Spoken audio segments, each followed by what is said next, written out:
Orígenes también expresa el nombre de Dios como Iao, y es Epifanio, uno de sus más feroces censuradores, quien le da el nombre de Yahvé en uno de sus manuscritos, y Teodoro, continuando con tan grave error, afirma que los samaritanos lo pronunciaban Yahvé. Finalmente, el nombre de Dios Yahvé fue confeccionado modernamente por Benedictino Gilberto Genebrardus entre 1550 y 1567. Genebrardus extrajo Yahvé, cambió la B a V y produjo Yahvé, añadiendo la H. Él formó Yahvé y por último Yahweh, como este es ahora deletreado. Genebrardus no tanteó su mano en la sopa del alfabeto concerniente al nombre de Dios hasta que tradujo los trabajos de Orígenes, y allí él encontró el tópico del nombre de Dios y modernizó la ortografía a su antojo. Este nombre, Yahvé, tiene sus raíces profundas en civilizaciones pasadas. Yahvé no es el nombre del verdadero Dios judío. En el reconocido diccionario Strong's leemos que Yahvé quiere decir desviador y pervertidor. Así, Yahvé, Jahvé, Yahvé, que es lo mismo, significa el Dios que desvía y pervierte. Es evidente una maniobra premeditada para cambiar el nombre de Dios. Yahvé es todo lo contrario de Yod-He-Bau-He, Yahó, Jehová, ya que Yod-He-Bau-He habla abiertamente de la relación del hombre y la mujer sin el derrame del aceite, el enseminis, y Yahvé, personificando el Dios que desvía y pervierte, expresa, sin lugar a dudas, al tantrismo negro, o magia sexual con derrame de licor seminal. A este respecto, hace casi 2000 años, Saturnino de Antioquía, el gran cabalista, quien fue combatido ferozmente por Irineo de León, escribe que Yahvé es un ángel caído, el genio del mal. Yahvé es aquel demonio que tentó a Yeshua el Cristo en el desierto y que lo llevó a la montaña para decirle: y acabado, todos estos reinos del mundo serán tuyos, si te arrodillas y me adoras.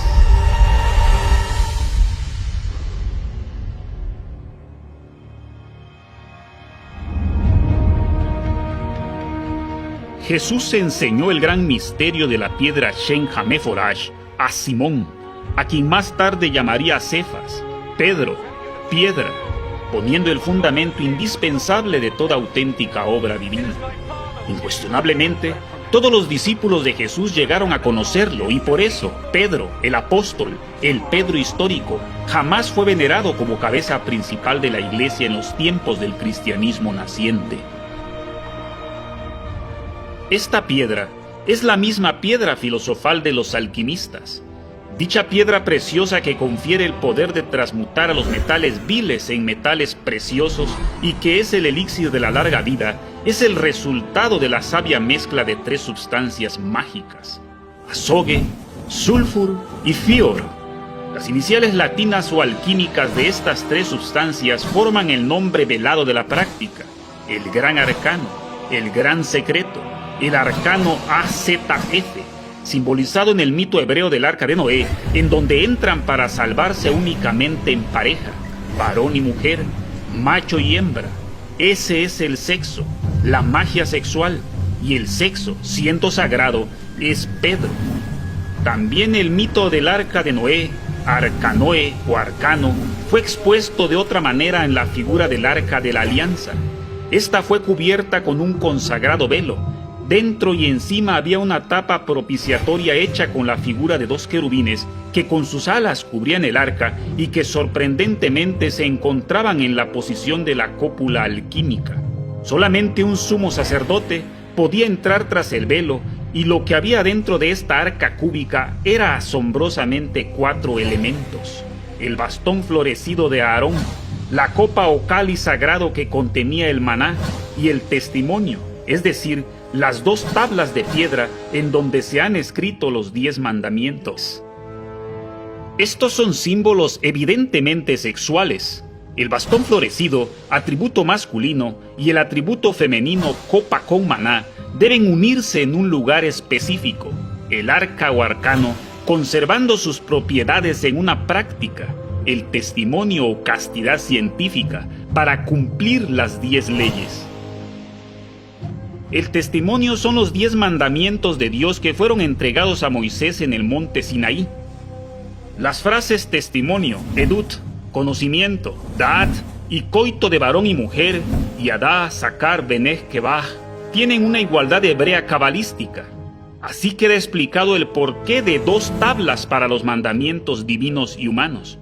Y es que para el pensamiento esotérico hebreo, la ley de Dios no puede cumplirse si no es a través de la santa unión del hombre y la mujer. La historia bíblica dice que Melquisedec le entregó al patriarca Abraham el pan y el vino en un cáliz de plata, el Santo Grial, ante lo cual el gran patriarca hebreo dio a Melquisedec la 10ª parte de todo. El diezmo es el resultado de la práctica alquímica, el nacimiento del Adam Kadmon, el Adam Cristo. De acuerdo a los cánones cabalistas hebreos, el diezmo es la 10ª del producto del trabajo en la tierra, Malkut, el cuerpo físico, lo que indica que la 9ª esfera se verifica sobre la acción prudente de los órganos sexuales en Malkut, y que el resultado de esto es 10, la creación completa, el árbol de la vida. Cefas es la piedra bendita que el patriarca Jacob, vivísima reencarnación del ángel Israel, ungiera antaño con aceite sagrado, el Ens Seminis. Pedro es la misteriosa piedra Shen Hameforash del templo de Jerusalén. Es el mismo lápiz electris magnes, la mágica transformación del Santo Grial en la piedra preciosísima que celosamente custodiaban los caballeros del temple. Según la tradición gnóstica, el Santo Grial es el cáliz en que Jesús de Nazaret bebió en la última cena y con el que José de Arimatea recogió la sangre redentora que vertió de su costado cuando estaba en la cruz. El Santo Grial es un objeto maravilloso, cargado de fuerza y tradición, donde está contenido el elemento ineludible para la inmortalidad. La leyenda de esta copa inspiró a Wolfram von Eschenbach a escribir el poema Parsifal, que sigue la línea ya iniciada por Chrétien de Troyes hacia 1135 después de Cristo. En el poema de Wolfram vemos cómo al final el grial se convierte en una piedra preciosa que es calificada de lapis exilis e interpretada como lapis erilis, piedra del Señor, lapis excelis, piedra de los cielos, lapis electris, piedra de electrum o poder viviente eléctrico, lapis betilis, del árabe bet el, meteoro, lapis textilis, lapis elexir, un equivalente a lapis philosophorum de los alquimistas, y lapis exilis, la piedra humilde. Este es el poderoso misterio del Evangelio de Pedro, la humilde piedra que desechan los edificadores, el Evangelio del matrimonio perfecto. La doctrina de Pedro es la doctrina del sexo. Por eso no es extraño que desde siempre sea piedra de tropiezo y roca de escándalo. Y este es el camino esotérico iniciático enseñado por el gran maestro Yeshua, que invita al discípulo a una inusitada revolución psicológica. El gran maestro, descendiente de la casa de David y perteneciente a la casta de los esenios, jamás ignoró la piedra fundamental, piedra indispensable para la edificación de la casa de Dios. El camino enseñado por el Rabí de Galilea queda sintetizado cuando expresa: el que quiera ir en pos de mí, niéguese a sí mismo, tome su cruz y sígame. Negarse a sí mismo significa el aniquilamiento de la raíz del pecado, el yo psicológico que es en realidad pluralizado. Tomar la cruz habla del nacimiento espiritual siguiendo las enseñanzas del Pedro íntimo en el matrimonio. La cruz está formada, al igual que el testimonio o tablas de la ley, por 2 elementos, el hombre y la mujer. La crucifixión y muerte de Jesús de Nazaret invita a la reflexión más profunda. Es el ejemplo más grande del amor y la luz. La cruz es el símbolo del cruce del masculino con el femenino.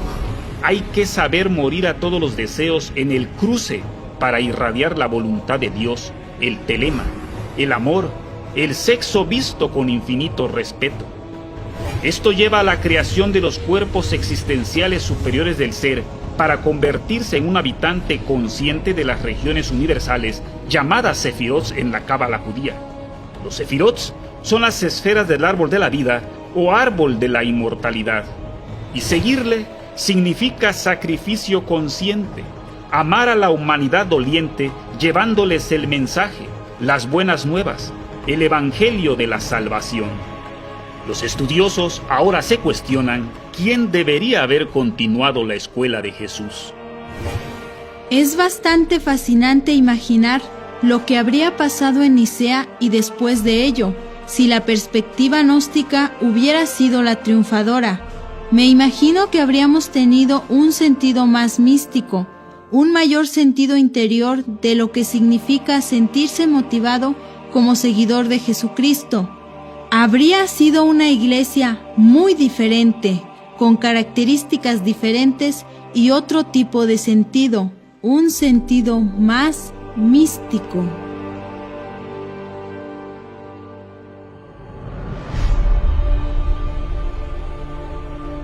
Siglos después de haber sido confinados en las arenas del desierto, los evangelios prohibidos siguen siendo controvertidos, despreciados y catalogados de heréticos, pero han significado también una fuente directa para la investigación científica del pensamiento gnóstico de los orígenes del cristianismo.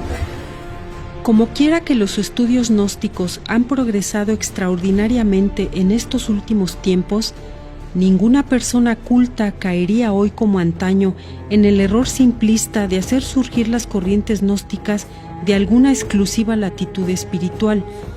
Si bien es cierto que debemos tener en cuenta en cualquier sistema gnóstico sus elementos helenísticos orientales, incluyendo Persia, Mesopotamia, Siria, India, Palestina, Egipto, etc., nunca deberíamos ignorar los principios gnósticos perceptibles en los sublimes cultos religiosos de los nahuas, toltecas, aztecas, zapotecas, mayas, chibchas, incas, quechuas de la Indoamérica. Hablando muy francamente y sin ambages diremos, la gnosis es un funcionalismo muy natural de la conciencia, una filosofía perennis et universalis. Incuestionablemente, gnosis es el conocimiento iluminado de los misterios divinos reservados a una élite. Los escritos gnósticos han revelado que la gnosis como conocimiento no tiene un fundador ni es propiedad de nadie, pues no es creada por un hombre ni un grupo en particular. Gnosis es un saber universal que nace con la vida misma. Fue acuñado el término por los griegos, pero existe desde los albores de la humanidad. Todas las primitivas religiones la poseían intrínseca a sus cultos y a su forma de vida. La gnosis enseñó desde siempre las claves del camino esotérico, mediante las cuales el hombre sale desde las tinieblas a la luz. Sin embargo, hablamos sabiduría entre los que han alcanzado madurez, y sabiduría no de este siglo, ni de los príncipes de este siglo que perecen, mas hablamos sabiduría de Dios en misterio, la sabiduría oculta, la cual Dios predestinó antes de los siglos para nuestra gloria. Sabemos que en el griego clásico el término gnosis indica el conocimiento de lo que es, en contraste con la mera percepción u opinión. El énfasis está en el acto de conocer más que en el conocimiento en sí mismo, de tal forma que el procedimiento para este acto de conocer cobra una enorme importancia. Para los griegos, quienes daban una gran predilección a la belleza y a la percepción de esa belleza, el conocimiento de la gnosis se obtiene por la vía del discurso y la dialéctica que se inicia por la observación directa. Cuando las realidades a las que se quiere acceder son invisibles, esto es, de los mundos superiores, entonces la visión es reemplazada por la capacidad de comprensión directa, llamada revelación. Esta manera de recibir la gnosis trasciende cualquier lectura literal y es dirigida directamente por el ser, y como tal, esta gnosis tiene la capacidad de revelar y responder a cuestionamientos como: ¿quiénes éramos? ¿De dónde hemos venido? ¿Dónde estábamos? ¿Dónde hemos sido arrojados? ¿Hacia dónde nos apresuramos? ¿De qué somos redimidos? ¿Qué es la generación? ¿Qué es la regeneración? La palabra gnosticismo encierra dentro de su estructura gramatical la idea de sistemas o corrientes dedicadas al estudio de la gnosis.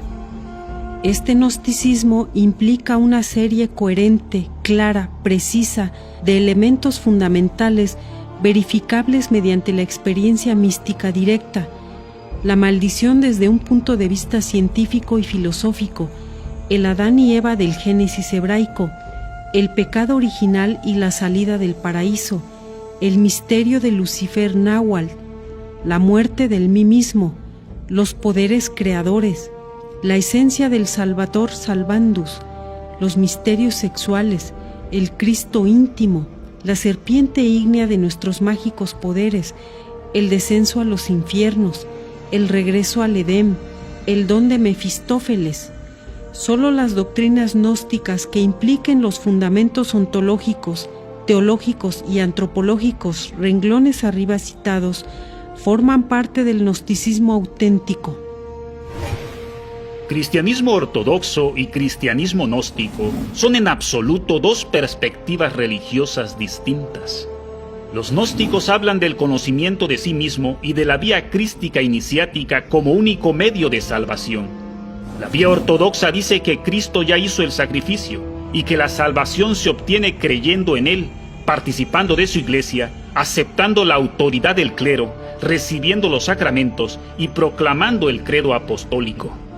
A partir de entonces se define lo que es ser cristiano según la ortodoxia: aceptar la doctrina, el ritual, la jerarquía, tal y como se entrega, sin trascendencia íntima esotérica, al tiempo que el gnosticismo habla de la interpretación oculta de los evangelios, de la importancia de la vertiente trascendente de los evangelios y de la preponderancia de la revelación. Para los ortodoxos, el origen del sufrimiento es el pecado. Aceptando a Cristo, se elimina el pecado, pues Él ya hizo el sacrificio. Para los gnósticos, la raíz del pecado es la ignorancia, y ésta genera el apego, el deseo y el sufrimiento. Por lo tanto, alcanzando el conocimiento o gnosis, te liberas de la ignorancia, el apego, el pecado y el sufrimiento. Llegar al conocimiento de sí mismo es desterrar cualquier posibilidad de errar y, por tanto, elimina cualquier posibilidad de pecar. Mientras la ortodoxia plantea una liberación de tipo pasivo, el gnosticismo habla de una salvación de tipo activo. Los gnósticos cristianos interpretaban el reino de Dios no como un hecho real esperado en la historia, sino como una transformación resultante de sus decisiones más conscientes. La revolución de la conciencia solo es posible en el sentido de ganar, de conquistar nuestras propias posibilidades latentes, nuestros propios tesoros escondidos.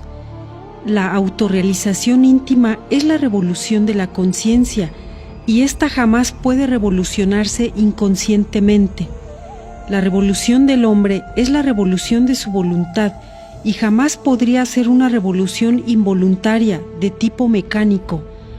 La autorrealización íntima es el resultado de supremos esfuerzos voluntarios y perfectamente autoconscientes. Los dogmas ortodoxos dicen que fe es la creencia en lo que no vemos y se acepta por dogma, sin indagar, sin inquirir, sin investigar, porque no se puede escudriñar a Dios, aceptar sin verificación alguna. El conocimiento gnóstico se basa en la experiencia, una experiencia de regeneración espiritual. Su resultado inmediato es la salvación. Esta es la seguridad del gnóstico. Conocer es convertirse en la misma realidad que es conocida. El autoconocimiento del ser destruye radicalmente toda ilusión y toda dicotomía sujeto-objeto, que es el sustento de la experiencia material. La facultad que permite percibir la realidad divina más allá de las apariencias de la mente es llamada nous en los textos prohibidos.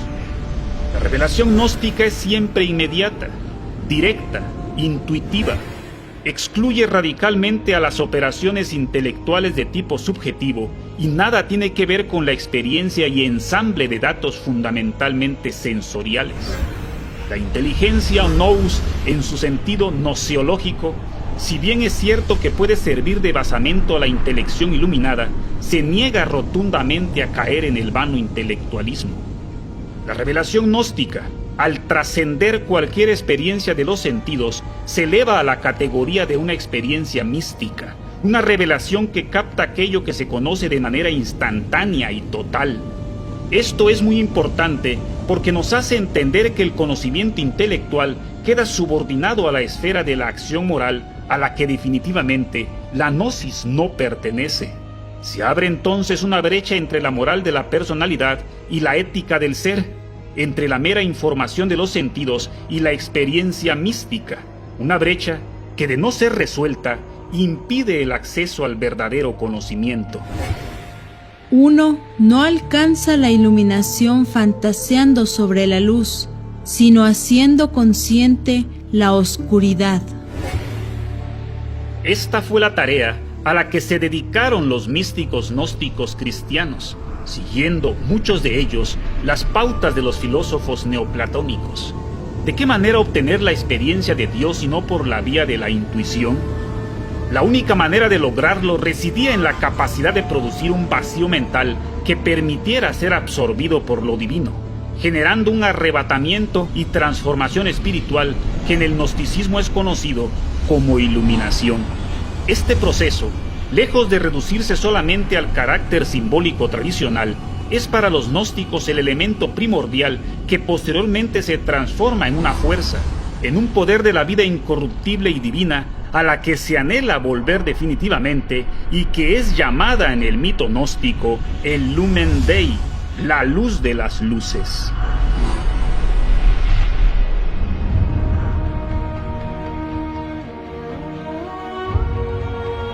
Los evangelios perdidos y en general todos los libros del tesoro de Nag Hammadi son en esencia textos iniciáticos. Arrojan una de las claves más importantes que nos permiten entender la profundidad del mensaje gnóstico más allá del simple contexto literalista desde el que generalmente ha sido abordado. Ellos plantean una clara estructura mitológica que sirve de escenario a los eventos que describen el acceso a la verdadera gnosis, y plantean de esta manera la inseparable relación entre conocimiento y mito en la estructura del pensamiento gnóstico. Lo que la gnosis pretende es que cada hombre tenga un espíritu vasto y lúcido que intente establecer un nuevo orden racional científico en las costumbres generales del vivir, inspirándose en las leyes inmutables de la naturaleza. La gnosis como conocimiento suprarracional, como un funcionalismo muy natural de la conciencia, es el único medio para alcanzar la liberación final, para romper las cadenas de la esclavitud psicológica en la cual la esencia ha quedado presa. Libertar a Pisti Sofía, poder y sabiduría, al alma, solo sería posible declarando una guerra despiadada y cruel contra el enemigo secreto, el obstinado ego que habita en las profundidades tenebrosas de nuestra propia psiquis. Es por esto que el libro de las revelaciones, el Apocalipsis, enfatiza: desde tiempos de los profetas, el cielo se toma por asalto y solo los valientes lo han tomado. En honor a la verdad, ahora estamos obligados a reconocer: esos valientes siempre han sido los gnósticos de ayer, de hoy y de siempre.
El descubrimiento de los rollos del Mar Muerto y la publicación del tesoro de Nag Hammadi abrieron las puertas de la investigación académica y científica al tema que por mucho tiempo significó la monopolización de la salvación humana.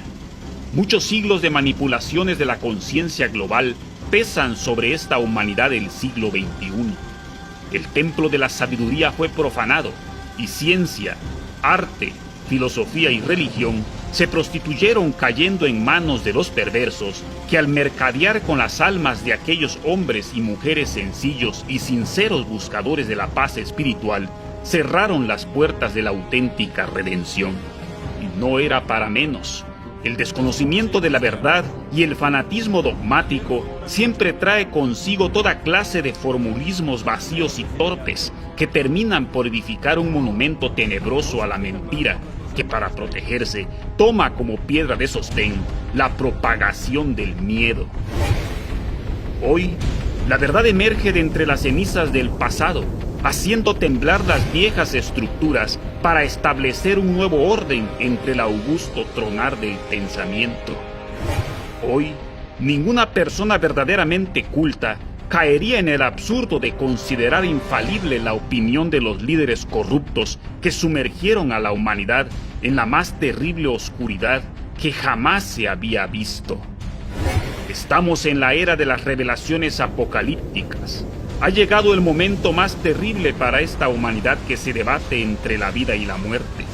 Los tiempos del fin son llegados y por doquiera se levantan los falsos profetas y falsos mesías.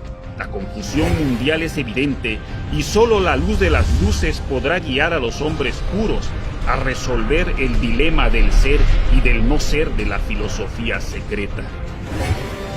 Gentes muy malintencionadas, de poca comprensión, creen equivocadamente que el movimiento gnóstico está en contra de todas las escuelas, religiones, órdenes, sociedades espirituales y sectas.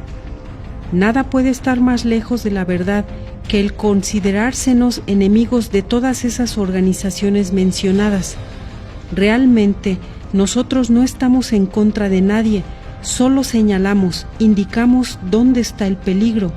Hay silencios delictuosos, hay palabras infames. Es tan malo hablar cuando se debe callar, como callar cuando se debe hablar. Pero esto no significa que nosotros los maestros estemos contra nadie, no odiamos a nadie, no atacamos a nadie, solo señalamos el peligro, eso es todo. Una investigación seria y profunda del cristianismo, imparcial y desprovista de todo fanatismo, nos hace comprender muy fácilmente que esta en sus orígenes es una religión emanada de la sabiduría inmortal. El cristianismo es la gnosis de Jesús de Nazaret, la gnosis de los esenios, la gnosis de la primitiva y verdadera iglesia cristiana que sale al encuentro en esta era de Acuario. Jesús entregó la gnosis, pues era un gnóstico de la casta de los esenios. La entregó de labios a oídos a sus discípulos, pero al resto la entregó en claves y símbolos. Y así es como el Nuevo Testamento ha sido descifrado e interpretado de distintos modos y ha dado lugar a la innumerable cantidad de sectas existentes hoy en día que lamentablemente han incurrido en una interpretación literal, desconociendo el misterio esotérico y profundo de sus enseñanzas. La gnosis, la santa doctrina crística, se conservaba en secreto dentro de los misterios iniciáticos de Egipto, Troya, Roma, Cartago, Eleusis. En estas escuelas solo podían ingresar a la iniciación los sacerdotes de las castas privilegiadas. Allí se impartían las enseñanzas por medio de representaciones teatrales en las que se narraban antiguas leyendas divinas y dramas religiosos, uno de los cuales era el drama del Cristo cósmico. Jesús representó el drama de la pasión crística en los templos y más tarde lo vivió dolorosamente, de forma pública, sobre las viejas calzadas de Jerusalén, la ciudad querida de los profetas. De esta forma se abrieron las puertas del templo a todos los seres humanos. La doctrina que el gran Kabir Jesús enseñó es una doctrina cósmica que existió antes de él y seguirá existiendo siempre. El gran hecho de Jesús fue haberla enseñado en forma alegórica o simbólica en el mundo físico, para que la gente así lo comprendiera. Actualmente, algunos autores llegan a intuir este hecho. El relato evangélico acerca de los sufrimientos de Jesús, leído con atención, produce una impresión algo extraña, como si no fuera una obra literaria, sino una representación teatral, algo así como la escenificación de un acto ritual. Hace 20 siglos, con Jesús el Cristo, se originó una renovación espiritual. Apareció una nueva forma religiosa, el cristianismo. Pero lo cierto es que los principios religiosos eran los mismos que siempre habían existido. En el fondo, todas las religiones atesoran el mismo conocimiento, la verdad. En los últimos tiempos de las religiones que precedieron al cristianismo, ya las gentes se reían de los mitrados y los sacerdotes andaban vagabundos por las calles, convertidos en titiriteros o pedigüeños. Muchos se hacían pasar por adivinos y eran apedreados en las calles. Las multitudes no respetaban esas formas religiosas y en consecuencia desaparecieron.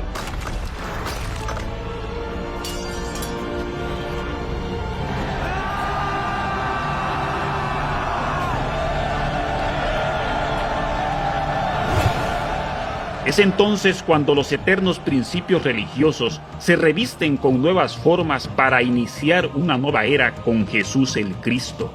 Así nació el cristianismo.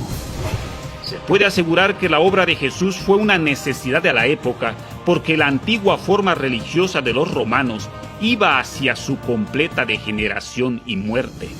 Pero lo que Jesús fundó fue la iglesia gnóstica, no la iglesia católica, que es una desviación, una rama desprendida de la santa gnosis. Al investigar en el naciente y primitivo cristianismo, se descubre la base gnóstica con la que se formó. La historia nos explica de las grandes dificultades por las que pasó el cristianismo primitivo. Dificultades externas con persecuciones, catacumbas, martirios y luchas internas entre las distintas corrientes, pensadores y centros cristianos. A partir del siglo IV se impuso la secta católica romana y ésta rechazó y consideró heréticas las anteriores, las primeras formas del cristianismo, y se aleja de la primigenia y original que es el cristianismo gnóstico. La gnosis, en los primeros tiempos de la era cristiana, fue aceptada y valorada muy positivamente, quedando testimonio de ello en textos evangélicos, hechos de los apóstoles, escritos de los padres de la iglesia. Se puede observar cómo el término gnosis aparece traducido como conocimiento o sabiduría en muchos versículos de los evangelios.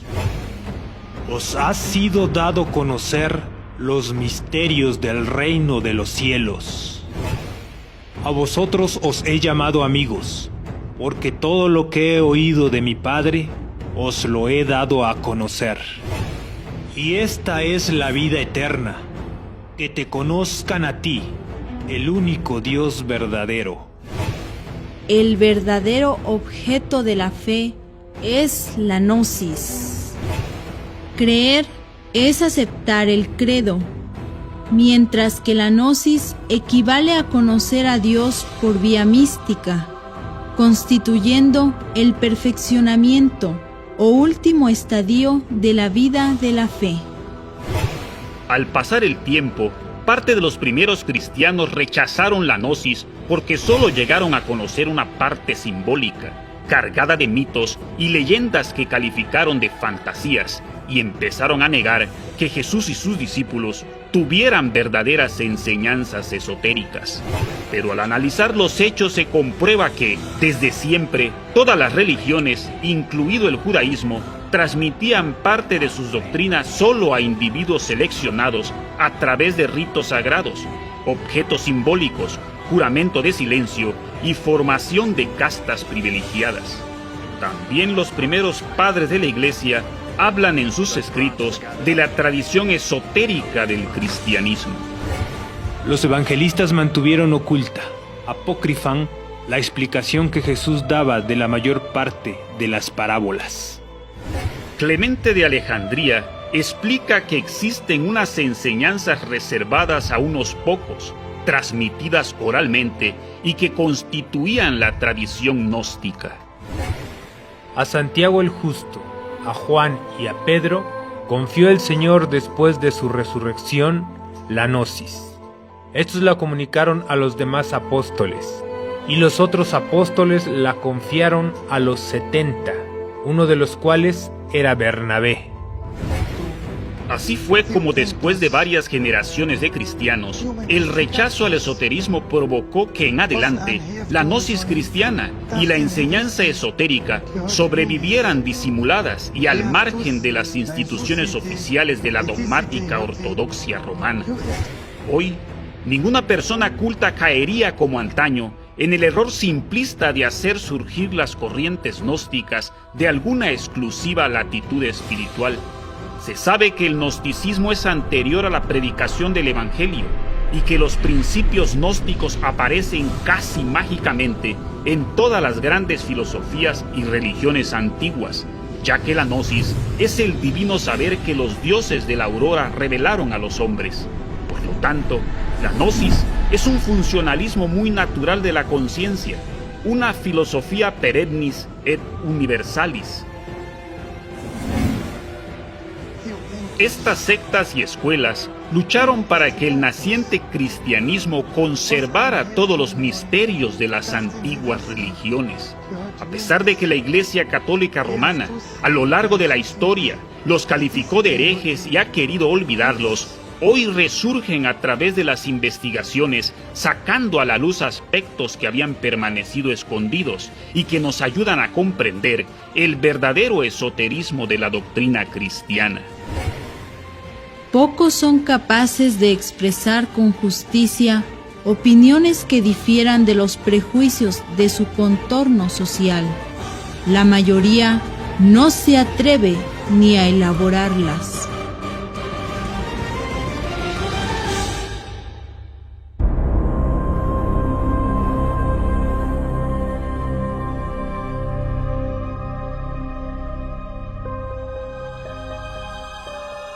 Necesitamos amar verdaderamente para transformar al mundo.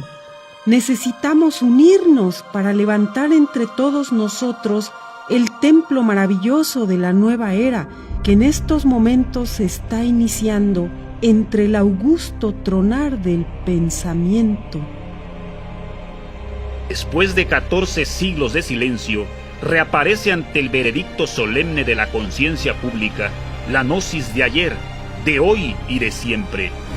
Ahora es sabido que el gnosticismo como sistema filosófico, místico y científico a la vez, es el fiel y legítimo poseedor de las grandes claves del hermetismo trascendental que permite al sincero devoto alcanzar las cimas de la autorrealización íntima del ser. Tenemos en la masa anónima un movimiento gnóstico que psicológicamente corresponde de manera exacta al de hace 1900 años. Entonces, al igual que hoy, peregrinos solitarios como el gran Apolonio tienden los hilos espirituales desde Europa hasta Asia, quizás hasta la India lejana. La gnosis ha regresado. Cual ave fénix que resucita de entre sus propias cenizas, despliega sus alas hoy más poderosas gracias a la experiencia de los siglos. La hora de la verdad ha llegado. La humanidad se encuentra metida en el laberinto de Creta. El minotauro, el ego animal, se revuelve rabioso devorando a los extraviados y equivocados sinceros. Se multiplica el sufrimiento humano. Hambre y miseria se ve por doquier. Terremotos, huracanes, inundaciones, volcanes arremeten con furia creciente al hombre de la tierra y a su torre de Babel, construida por el anticristo, la ciencia materialista. Los tiempos del fin son llegados, y los pueblos de la tierra sufren los embates terribles del león de la gran ley que ha sido desatado.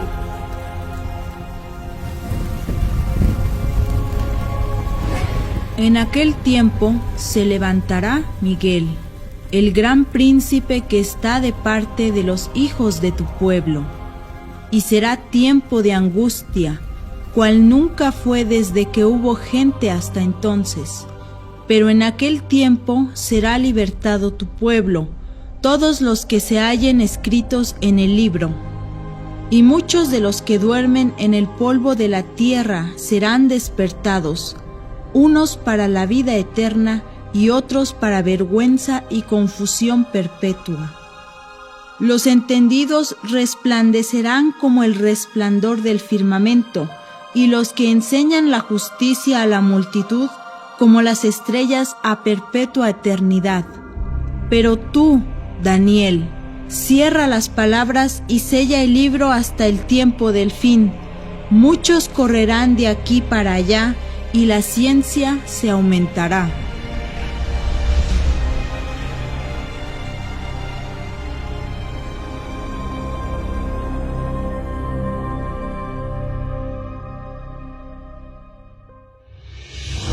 Mediante el arte diamantino, cargado de sabiduría, llegaremos a todas partes del mundo, llevaremos la gnosis a los más lejanos lugares de la tierra.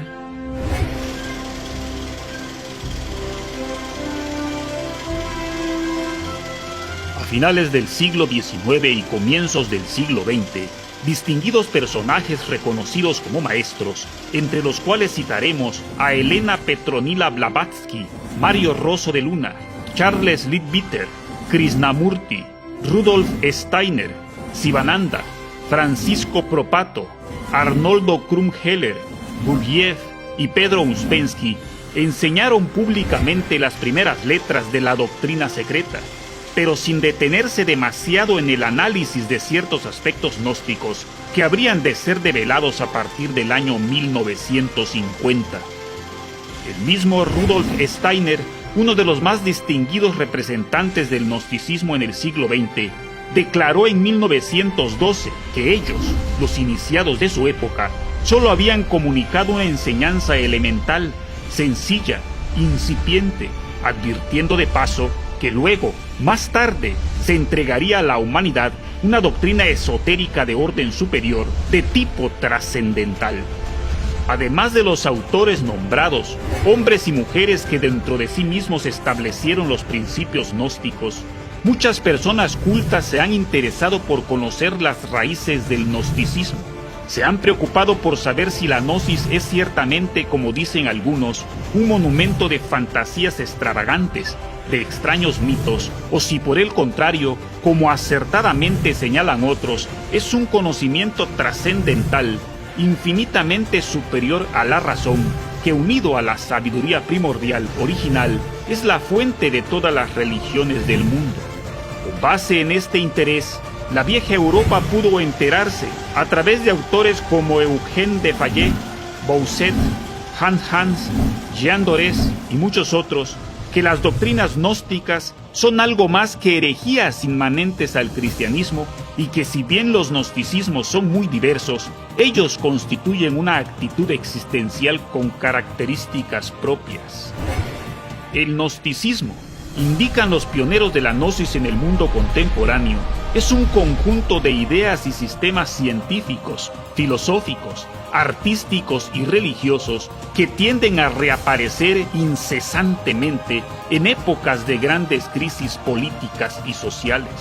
Ahora bien, no podemos negar que tan maravillosas joyas de la literatura gnóstica o prenóstica cumplieron su cometido, despertando la inquietud general y propiciando la apertura de escuelas teosóficas, yogas, del cuarto camino, fundamentadas en las limitadas informaciones teóricas y prácticas que a los antes citados personajes les era dable comunicar.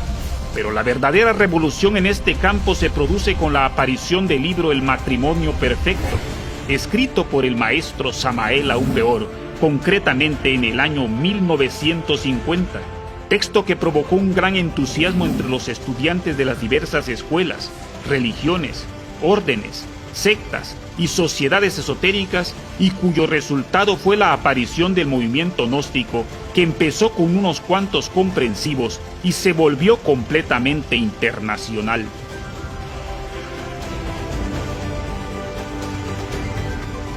Las tradiciones esotéricas, como manifestaciones culturales, tienen obviamente una continuidad. El matrimonio perfecto y más de 70 obras trazadas magistralmente por Samael Aún Weor tienden el hilo de la continuidad gnóstica, convirtiéndose dichos textos en una verdadera mina del saber oculto, sabiduría que no puede ser desdeñada por aquellas corrientes de avanzada, es decir, por aquellos grupos que buscan el conocimiento vívido y no la simple creencia o teorización.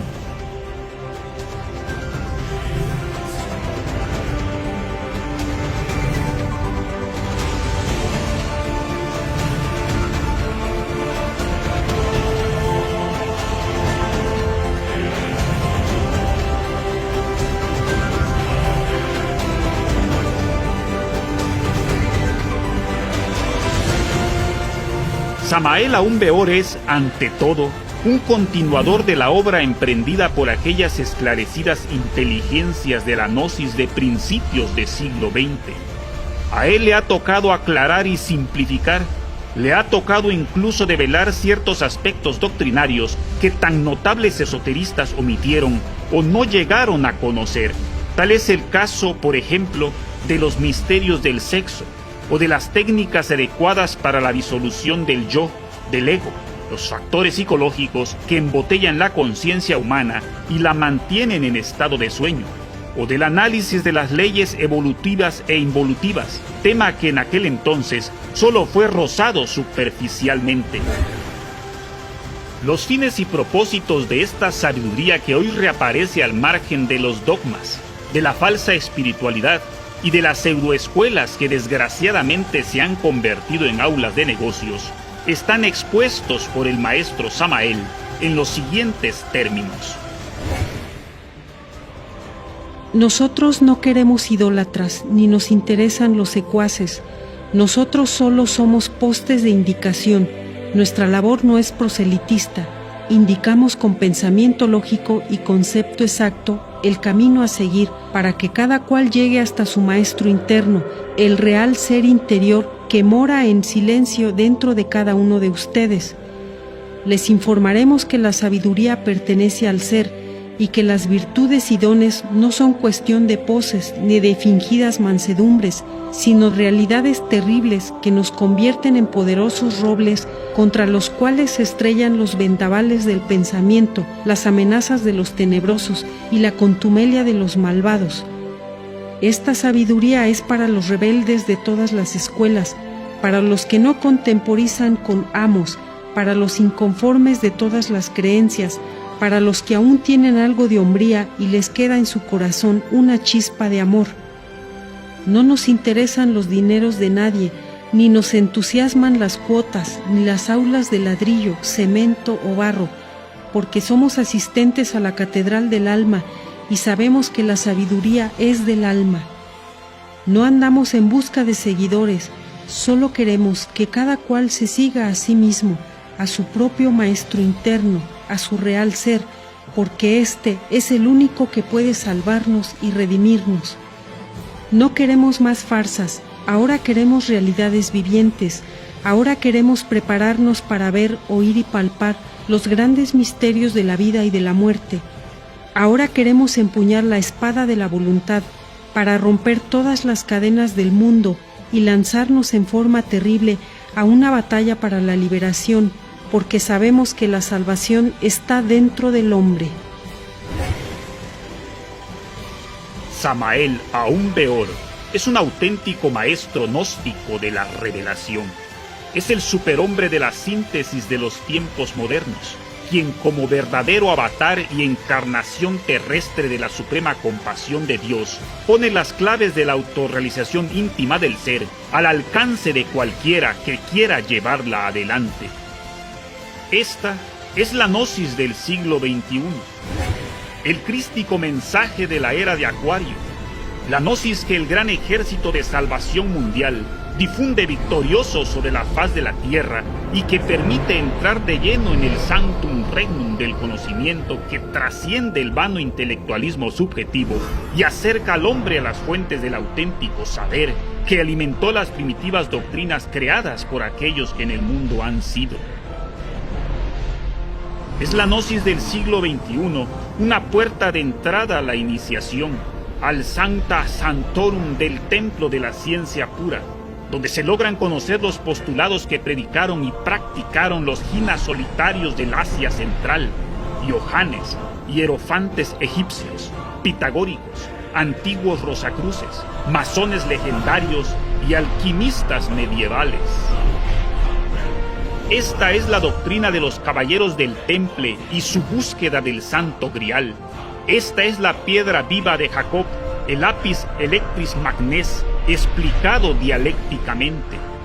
Esta es la doctrina que enseñaron secretamente a sus discípulos Buda, Jesús de Nazaret, Hermes Trismegisto, Quetzalcóatl, Zoroastro, Cagliostro, San Germain, Budhumi, Moria, Melquisedec. Es la gnosis, una enseñanza cósmica que busca restituir dentro de cada uno de nosotros la capacidad de vivir consciente e inteligentemente a través del estudio, comprensión y experimentación del arte, la ciencia, la filosofía y la mística trascendental. Toca ahora al hombre de la tierra, cual juicioso investigador, sopesar con su conciencia aquella antigua sentencia de los hierofantes griegos. Te advierto, quien quiera que fueres, oh, tú que deseas sondear los arcanos de la naturaleza, que si no hallas dentro de ti mismo aquello que buscas, tampoco podrás hallarlo fuera. Si tú ignoras las excelencias de tu propia casa, ¿cómo pretendes encontrar otras excelencias? En ti se halla oculto el tesoro de los tesoros. Oh hombre, conócete a ti mismo y conocerás al universo y a los dioses.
Y oí al varón vestido de lino, que estaba sobre las aguas del río, el cual alzó su diestra y su siniestra al cielo, y juró por el que vive por los siglos, que será por tiempo, tiempos y la mitad de un tiempo.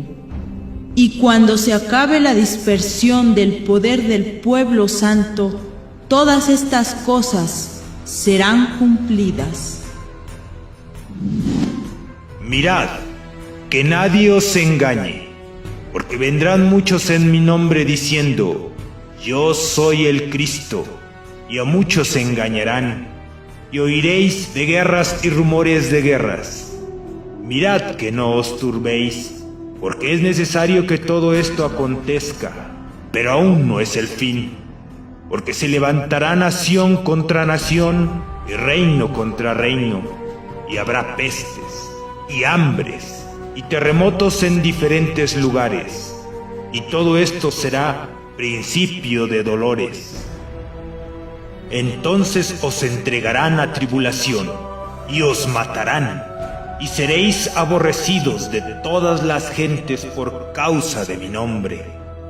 Muchos tropezarán entonces y se entregarán unos a otros, y unos a otros se aborrecerán, y muchos falsos profetas se levantarán y engañarán a muchos. Y por haberse multiplicado la maldad, el amor de muchos se enfriará. Mas el que persevere hasta el fin, éste será salvo. Y será predicado este evangelio del reino en todo el mundo, para testimonio a todas las naciones. Y entonces vendrá el fin.